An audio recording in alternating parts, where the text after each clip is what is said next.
إذا شفت صرصور عم بيموت ما أتوقع تتأثر كتير، بالعكس يمكن تكون أنت اللي قتلته ومبسوط إنه رح يودع، خاصة إذا كنت بنت. إذا شفت بس أو كلب يمكن تتأثر أكتر، إذا شفت إنسان تاني يمكن تبكي. يتناسب التعاطف طردياً مع التطابق الجيني. أنا وأخويا ابن عمي وأنا وابن عمي على الغريب.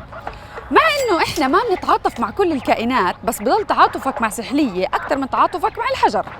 في فرضية بتحاول تفسر هاي الحالة اسمها بايوفيليا أو حب الحياة، بتقولك إنه إحنا بيولوجياً نتوق للتواصل مع أشكال الحياة التانية والمختلفة، لأنه بالنهاية تعاطفك مع حدا من أبناء جنسك بزيد احتمالية نجاته، وبالتالي جيناته اللي بتشبه جيناتك رح تستمر.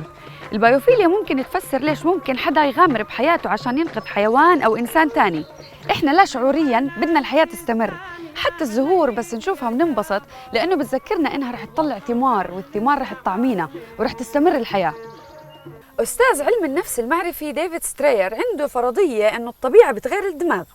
ودى ناس على غابة بعيدة عن التكنولوجيا والإنترنت وكل إشي، وناس تانيين خلاهم يضلوا بالمدينة عادي.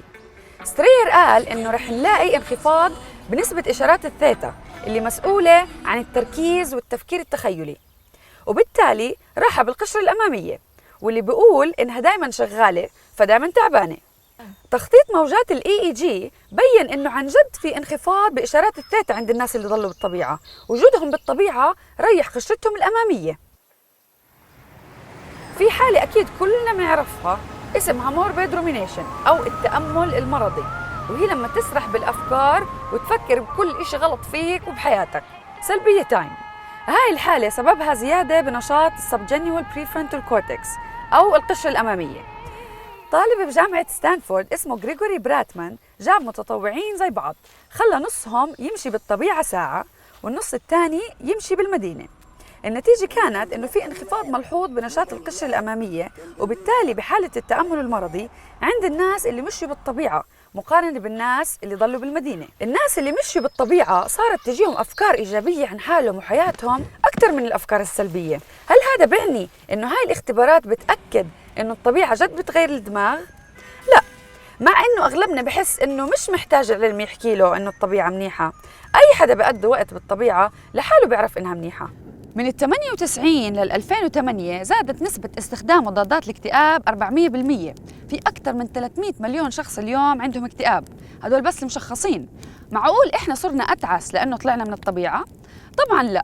الشخص اللي كان عايش قبل 30 ألف سنة مروح من الصيد وقاعد قدام النار يشوي الصيدة وحاطط إيده على خده لأنه سنه معفن وما في عنده لا مسكن ولا عناية طبية، ولا أنت اللي مروح من الشغل علقت بالأزمة وصلت على البيت فتحت الثلاجة طلت أي إشي تاكله وأخذت مسكن لسنك وقعدت على الكنباي؟ مين فيكم أسعد؟ أنت ولا هو؟ ما بنقدر نعرف.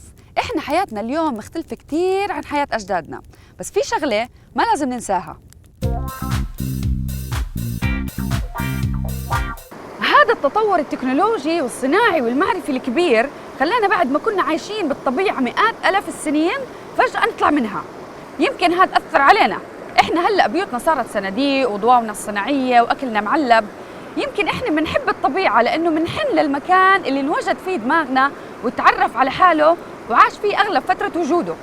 فبتلاقي حالك كل فترة قرفان وجلدك بحكك بدك تعمل إشي مش عارف إيش هو، فبتروح رحلة أو هايك.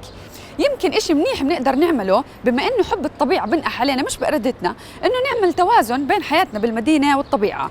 يعني اعمل لك سيستم كل فترة روح رحلة أو بالإجازة روح مكان هادي ورايق خد جرعة وارجع.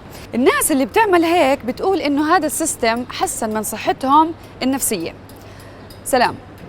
نزل على البستان يا عنيدي يا يابا والله وحل شعره